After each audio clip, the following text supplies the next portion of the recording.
Hello, welcome back to Rich Tech. Today I'm going to try to repair this 45 watt Magsafe 2 charger, which apparently is looking okay in all ways and aspects. And I've tested it, it's working, but the only problem with it is this portion of the cable. You can zoom in, the cable looks mangled.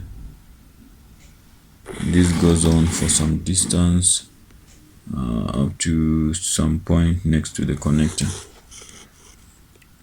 This left alone like this will spread, and soon wires will be touching each other. So how do you repair this? Stay tuned.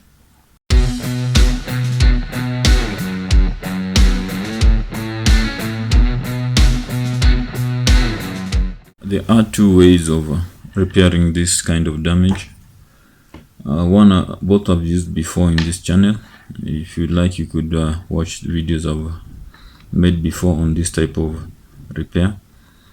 I want to try to use one of them. If it fails, then I'll use the next one. Now the one I want to use first of all is the simplest one. Maybe I should just say both of them so that we know which is the simplest and which is the more difficult one. The more difficult one will be to cut this cable at this point, and then to cut it again at this point, and then bring this connector and connect it to the cable at this point. At this point, the rest of the cable is okay, or we could find where the cable is okay and connect it at that point. And that requires a lot of work, and I'm seeing us going that way. But the other easier option is cut off this portion of rubber which is spoiled. You can see it somewhere here. Cut it all the way to somewhere. You can see some damage here. So you cut it almost at that point. We just fold the cable so that you can have a better view. And then we pull the good rubber to cover the cable, which will now be bare. I want to start with that. I've made two cuts right here on the first one, and then the second one is at this point. I'll go ahead and strip out this outer insulation. Here is a stripped cable, and here are the bad portions of the cable which I've stripped off. So let's see if we can pull the remainder of this rubber sheeting to come and cover this bare portion all the way up to the connector. Now I've spent around 10 minutes pulling this rubber insulation, and as you can see, it's almost near the connector, and we've almost covered the whole part of the cable which was bare. But because the distance was too long, I've found out that the cable or the rubber is being damaged at some portions. I don't know if you can see that because of the pulling and the stretching. And then you can find such holes, such portions are appearing because the rubber was also spoiled and at some certain places. So these are being seen while I'm stretching it. You can see there are many places which are appearing which have damage. So even though we can continue and pull this all the way to the connector and have this covered, but we'll have this damage along the cable, which won't be good. And because we need a good finish, I think we will stop the pulling at that point and go back along the cable and see where we have a problem. It seems our rubber insulation is good up to this point where there is this damage here. So without wasting much time on this, I'm afraid I'll have to cut this at that point, and then cut this again at this point, and do away with this portion of the cable. It was too long, we tried. So I'll connect this cable at that point and solder it. Before forget this cable clip ought to be put inside the cable so that when we solder this we don't find out that we left it out. Now for us to connect at this point, we'll need to remove this upper rubber insulation which I've already cut. So just push it back, remove it, and then insert it on this other portion of the cable. We'll use it back again on the cable. Then at this point I'll cut off the insulation up to that point so as to reveal the wires inside.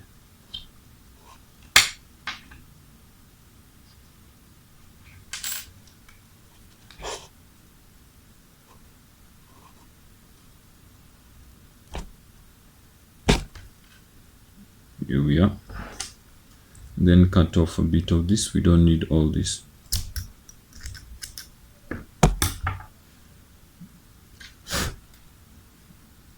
And we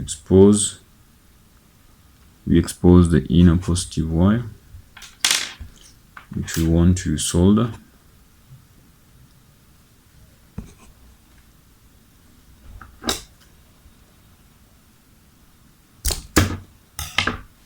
Cut it short. Do the same on this end.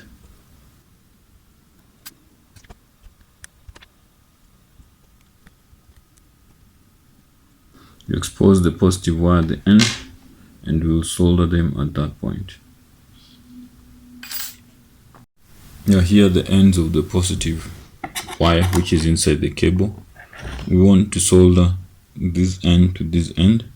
And for those who have not watched my previous videos, usually use in this heat shrink tubing, the one in yellow, so that once I've already soldered this joint, I may pull it over the joint to cover it up or to insulate it. So let me go ahead and solder this too. Soldering is fairly straightforward. First of all, we make sure that connector is firmly in place. I'll place these long nose pliers over it so that it holds it in place. And then these two wires that I want to solder should be in line straight so that the joint does not come out bent. Then once that is established, now go ahead and solder. Here is the soldered joint. You can see it's very strong. I can pull and this remains in place. The only thing to ensure is that there should not be a bulge at that point, because we do not want a bulge on the cable at this point. So at this point I'll pull the insulation over the cable, over the joint. I had held the heat shrink tubing with this piece of wire so as to maintain its shape, because when I was soldering, the solder would shrink it and it would be useless. So now I remove this wire and drag the insulation over the joint, and then I shrink it into place. But you may need to, if you want to, you can put some glue to aid in the insulation and the strength of the joint.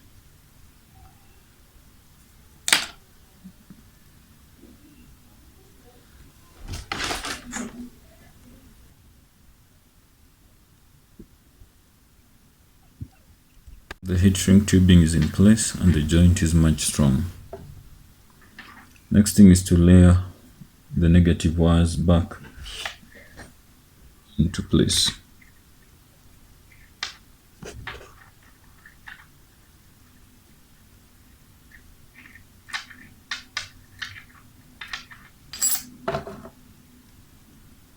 Make sure they lie flat over the positive wire so they do not create a bulge.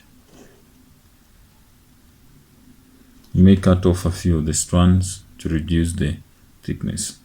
Then we'll lay this other portion over it. Once we've spread the negative wires over the positive, we'll use super glue to join them together. This may be a surprise to some, but I found out that super glue can connect two cables and there will be continuity still. So I don't want to touch the super glue, but I want to roll the wires together so that they attach. So I'll use this piece of plastic to do that.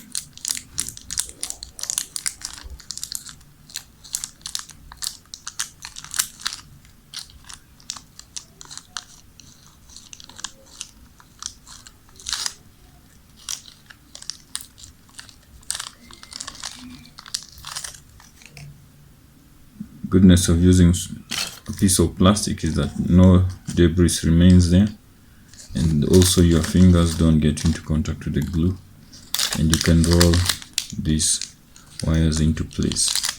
You can see the super glue has done a nice job. And so as to prove that super glue does not affect the working of the charger or the continuity, let's test our cable with the MacBook. See, that's a good sign. It's charging. Now you can use the original method which you wanted to use, that is to pull this rubber insulation over this joint to cover it. And to do that, you just use a piece of cloth. You can dip it in some water, then you just pull. You can see it is moving to cover the joint. That's it. But we need to make sure that it doesn't come back, so I'll pull it back a bit, put some glue, and then pull it back on.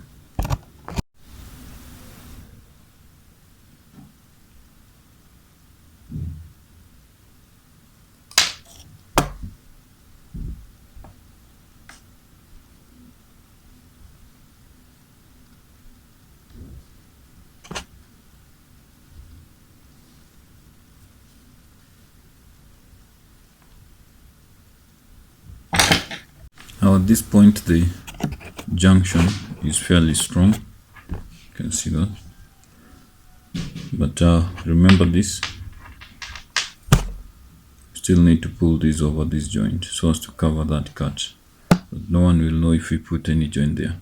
But at this point we'll test again.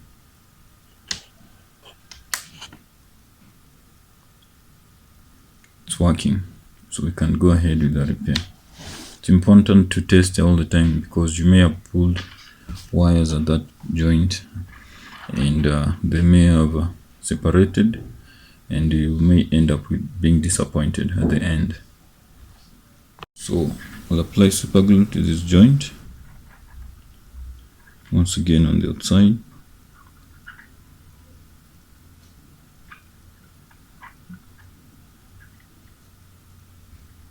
Then very quickly push this outer rubber insulation into place.